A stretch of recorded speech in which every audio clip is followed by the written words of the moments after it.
Hi, welcome back. Today I'm going to be repotting this Chinese elm.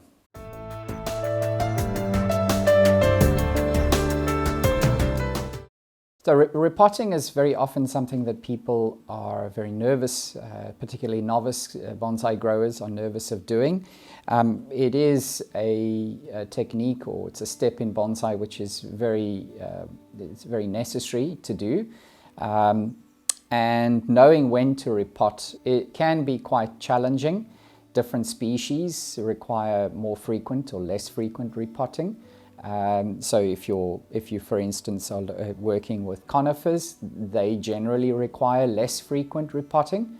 And deciduous trees like this elm need to be repotted more frequently. Also, depending on the size of the tree. The smaller trees, shohin-sized trees, are usually repotted every year, or even at the most every second year. And then also depending on the stage of development that the tree is at, that will also play a role in deciding whether to repot a tree or not. But one of the biggest factors to consider is how water is draining through the growing medium, and therefore also the amount of oxygen exchange. So when you have an imbalance with that, for instance, if your growing media is retaining too much water, then oxygen is not going to be able to penetrate the root ball, and this is a dangerous situation and will often give rise to root rot or phytophthora. So in this particular case, there isn't too much of a problem with the penetration of water into the root ball, but the problem is that the container is full of roots. And the type of root system that you need to encourage when you have highly ramified trees is a fibrous or fine root system. You don't want many storage roots, and the way to encourage that is to repot fairly frequently. Now this tree hasn't been repotted for a few years. It's actually past due for repotting, so today is that day. And so I'm going to be walking you through the steps that I would use to repot a tree like this. The first thing that I need to do is to remove the tree from the container.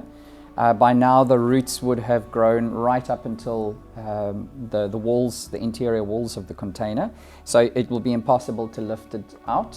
Also, if there is wire stays or securing wires, you need to cut those as well.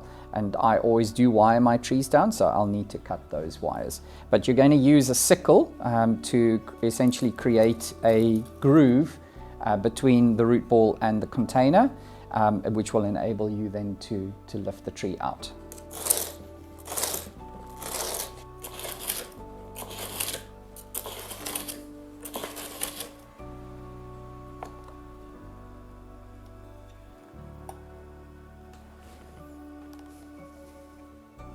Once you've made the groove and you've cut the wire, then you can see if you can ease the tree out of the container.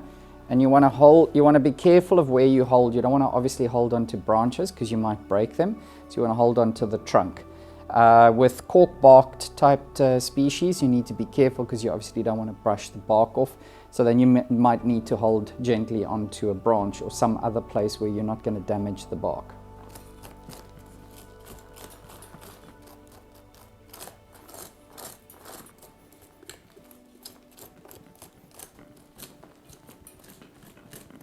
What you'll often find is trees that haven't been repotted for a while is that they start forming this mat of roots at the base of the root ball, and that actually starts pushing the tree out of the container, and then you start finding your drainage mesh in a way swallowed up by the root ball itself. This is quite typical. You might be wondering about the amount of roots that you can safely remove. If you are repotting the tree at the correct time, in other words, before the tree is leafed out, then you can be quite aggressive. Also, if the tree is very healthy, you can remove a lot of roots. But it's very safe to say that you can remove a third of the roots. So this amount of roots here that's sitting matted at the bottom would be quite safe to remove without a problem. If you were to remove it too late in the season, or if you did the repotting too late when the tree has leafed out, then the root system is disturbed, and of course the ability for the roots to take up water and feed it to the leaves is going to be reduced. And so you'll see wilting of the leaves or even dying of the leaves. In a case like that, if it's not too bad, you can just try and keep the tree hydrated by keeping it in a shaded environment, a high humidity environment, and that will help. But ideally you want to do your repotting at the correct time.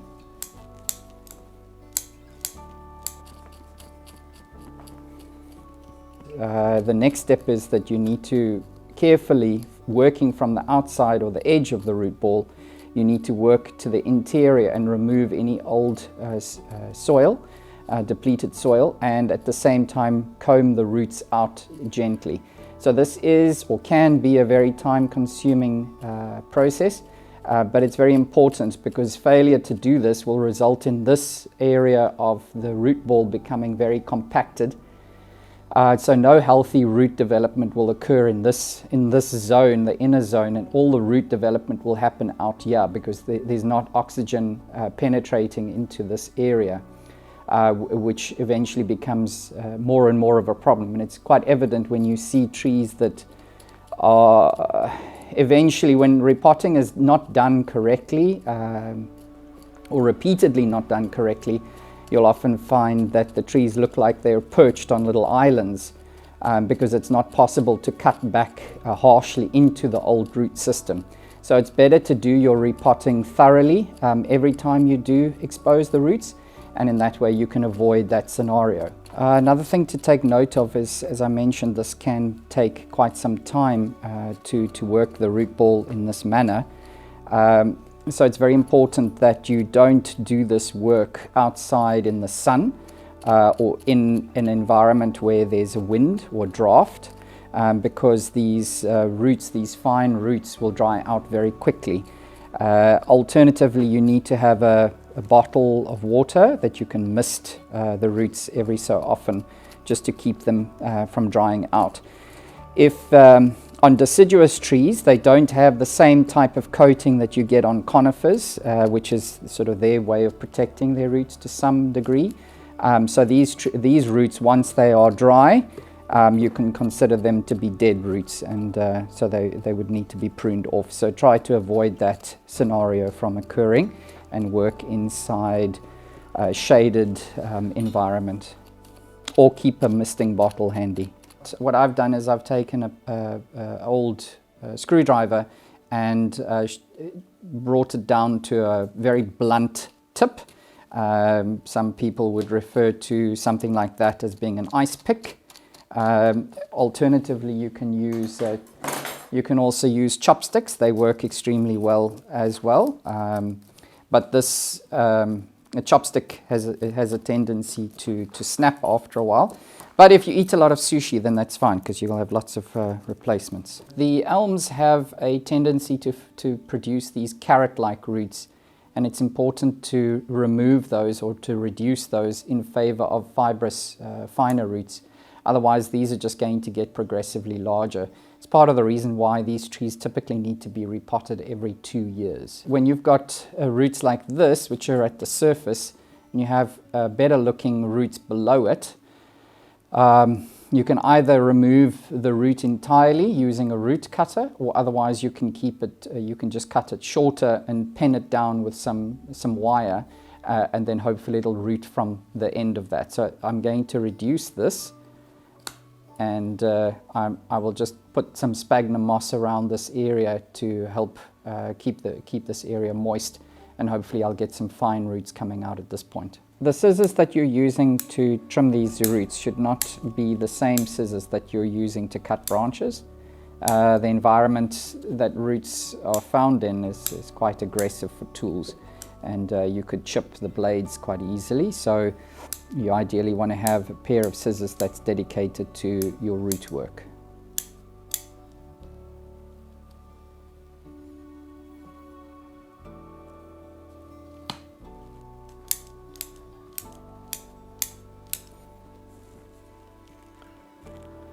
The root work is now completed, and now I've selected this container. It's a little bit bigger than the one that it was growing in. I have looked through various containers. It's always a good idea to have multiple containers to choose from, ideally. And so now this is the container that I've chosen. It has a very Chinese feel, which I think complements the style of the tree.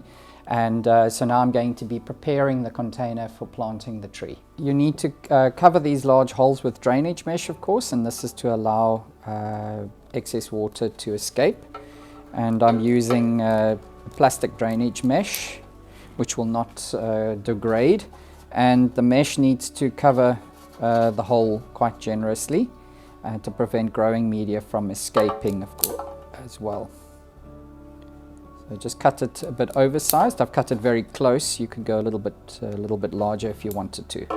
Now I'm using aluminium to hold the mesh in place, and we're going to make a little stay with this. So you're going to use your pliers, give it a nice 90-degree angle, and then it's very important, you don't want the mesh to move around. So you want this wire to be exactly the same as the diameter of the hole.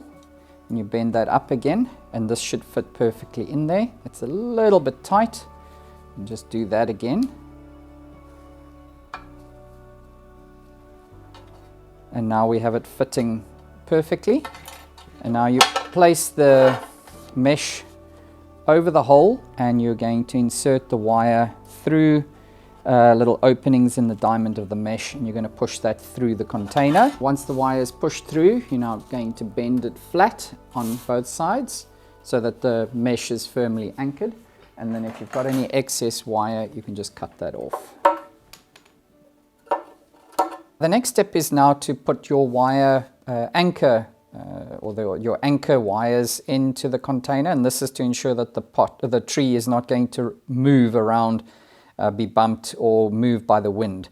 So I'm using, again, aluminium. It's not going to rust.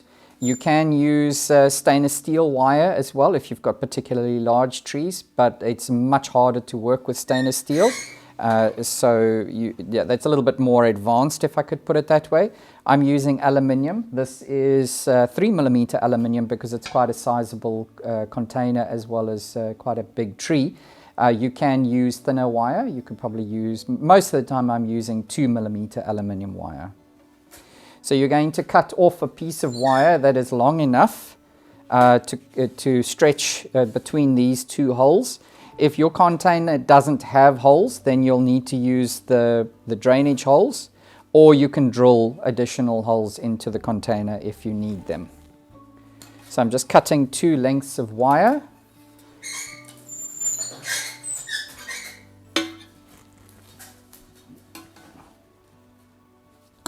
And once again, we want a nice sharp bend. Okay, once again, we measure the distance here.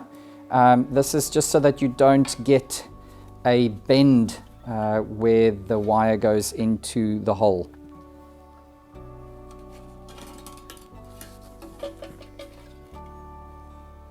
When you're working with larger containers, particularly deeper containers, it's a good idea to have a drainage layer.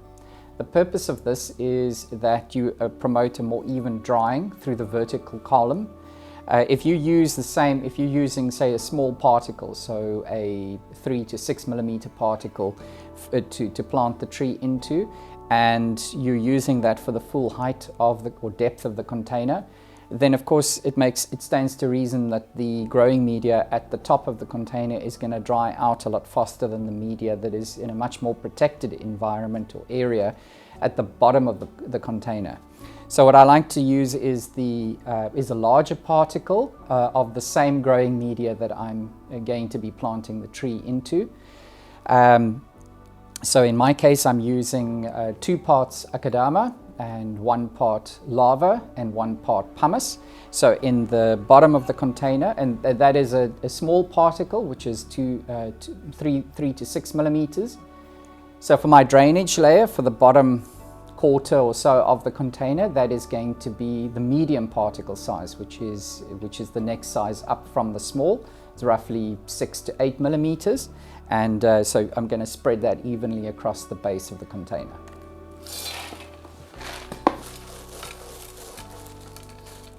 The next layer of soil is going to be the soil that will be in contact with the tree, and this is now the small particle size.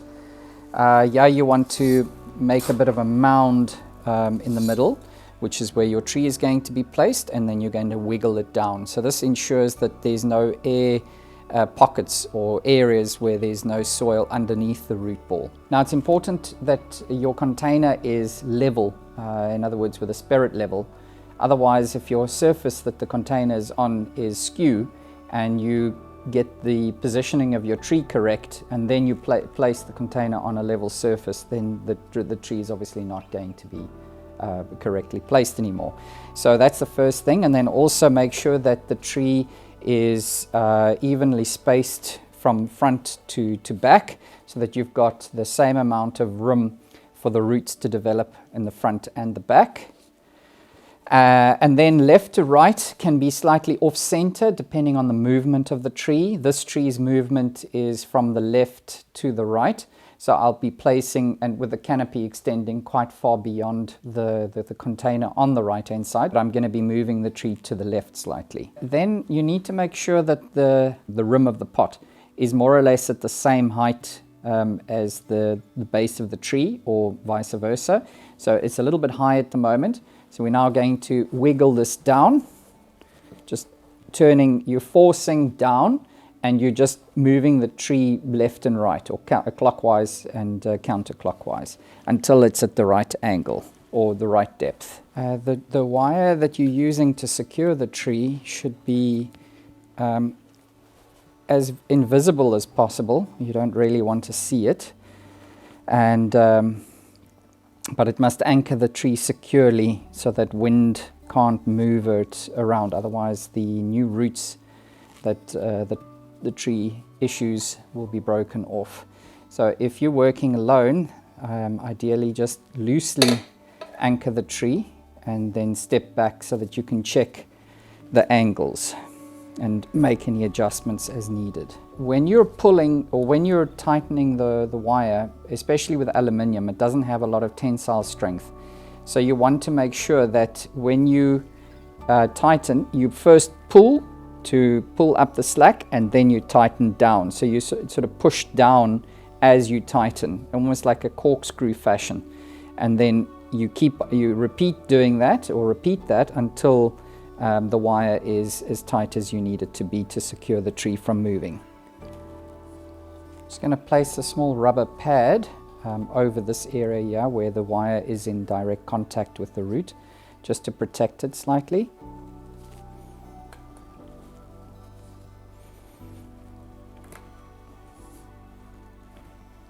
Next step is to put more growing media into the container and begin to work that into the root ball.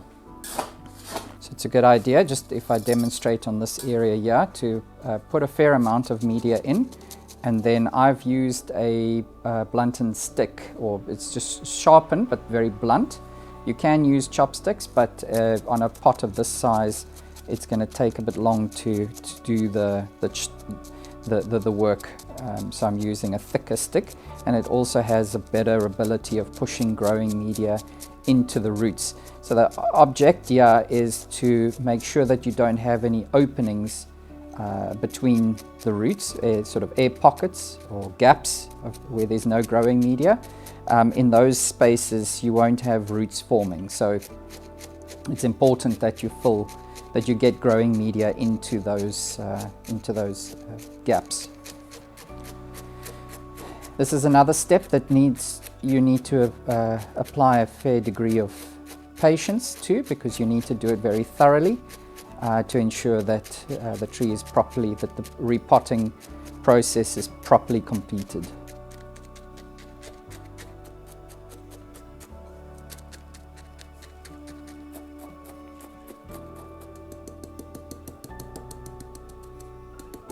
I've now completed with the chopsticking of the soil, and using a little wooden block I've compacted the soil slightly. You can also tap the side of the container with your fist just to knock the soil, let it settle a little bit better. But that has now been completed. The next step will be to take it outside and give it a good and thorough watering, and we're going to do this until the water runs clear. So any dust, akadama dust particularly, needs to be flushed out of the system, and then the last step will be to put sphagnum moss on.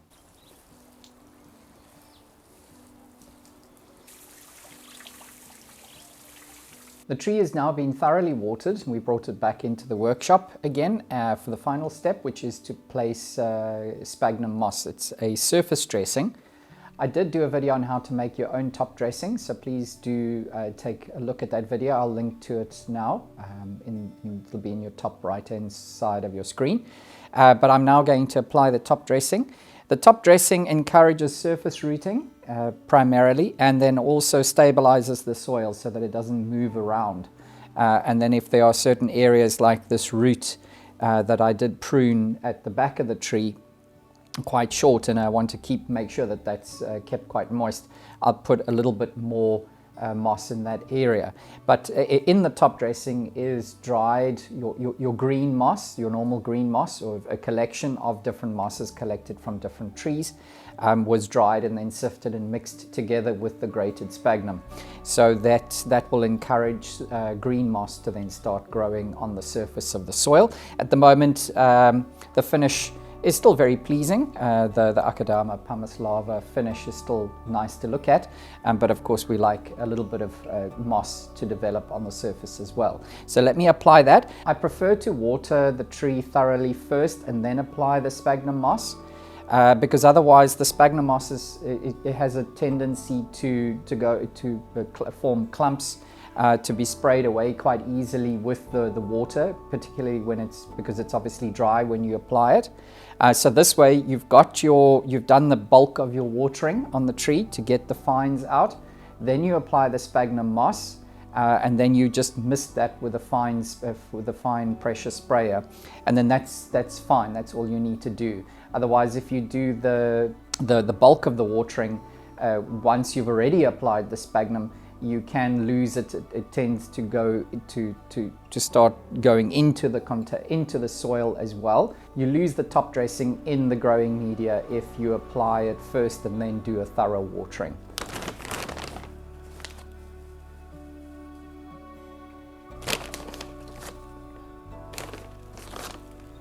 It's not necessary to cover the entire surface area of the container. If you don't want to, you can just put it, focus the sphagnum moss on the area where there are actually live roots, just below the surface of the growing media, because that's really where you want the benefit to occur. So I've just got plain water in this spray can, and it's set to a fine mist. And then you'll see how easy, when it is dry, you'll see how easy it is for the moss to be dislodged. So it's a good idea almost just to get little spray bursts, just to get that initial dry edge off the top dressing. And then you can be a little bit more aggressive, so to speak, with the spraying.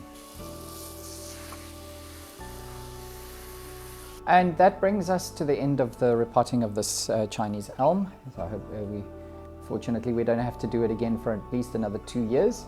And I hope that some of the information is useful for you when you start doing your repotting now. If you're in the Southern Hemisphere, you'll probably be well into repotting in a few weeks, or probably elms, celtis, and other similar species probably already busy with them. If you haven't yet subscribed, please do so now. Subscribe, like the channel, and hit the notification bell. Then you'll be notified when I upload the next video, which is usually every Friday afternoon. So until next time, take care and goodbye. Thanks for watching.